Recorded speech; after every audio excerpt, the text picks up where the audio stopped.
હમણાં ઇન્સ્ટાગ્રામ માં કુતરી બહુ જ હડકાઈ થઈ, કારણ કે બધાને સોટવા જ દોડે છે. પણ મને લાગે છે કે આની માનસિકતા ફૂલ ઘટી ગઈ છે. એને દવાખાનાની જરૂર છે. એને લઈ આવો આપણા ગીર સોમનાથમાં. લ્યો હવે ગીર સોમનાથમાંથી પણ આ એક બેન જે કીર્તિ પટેલની સામે આવી ચૂક્યા છે અને ખજૂરભાઈની સાથે ઊભા રહીને કીર્તિ પટેલનો સામનો કરી રહ્યા છે.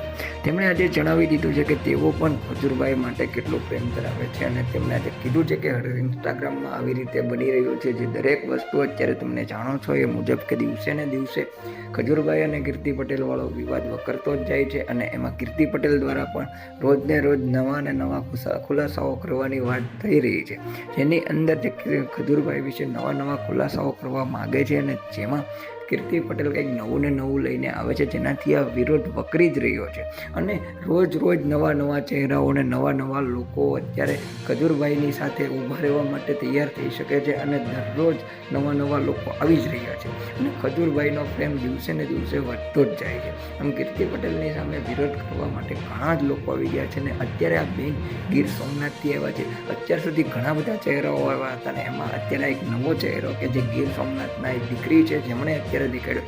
તો સૌ પ્રથમ તો આપણે આ બેન શું કહી રહ્યા છે એ વિડીયો આપણે જાણી લઈએ અને પછી તમે તમારો જે કંઈ પણ અભિપ્રાય હોય અમને કોમેન્ટમાં જરૂરથી જણાવજો. તો જુઓ પહેલા વિડીયો. હમણાં ઇન્સ્ટાગ્રામ માં કુતરી બહુ જ હડકાઈ થઈ, કારણ કે બધાને સોટવા જ દોડે છે.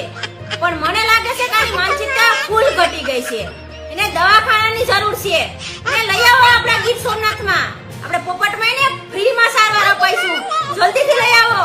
હાલમાં ખજૂરભાઈનો વિરોધ બહુ થઈ રહ્યો છે, કારણ કે માણસથી થાતું તો નથી, પણ જે માણસ સારું કામ કરે એનું પણ જોઈ નથી શકતા. આપણાથી 5 પૈસાની મદદ તો નથી થઈ શકતી, પણ જે માણસ કરે એનો સપોર્ટ કરો, એની મદદ કરો. કેમ કે આપણે થોડી ઘણીનો સપોર્ટ કરશું તો એનો હોસલો જાગશે કે નહીં, મારા સપોર્ટ કરવા માણસો છે, તમે એનો વિરોધ ન કરો. ગીર સોમનાથમાં જ્યારે વાવાઝોડું આવ્યું હતું ને ત્યારે કોઈને હાથ નતો ચાલ્યો, તેથી આ ખજૂરભાઈ હાથ ચાલ્યો હતો.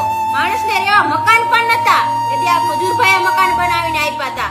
જી બેનનો ભાઈ નતો ને એનો આ ભાઈ બનીને ખજૂરભાઈ રહ્યો, કે જી માયનો દીકરો પણ નતો ને એનો ખજૂરભાઈ દીકરો બનીને પણ રહ્યો.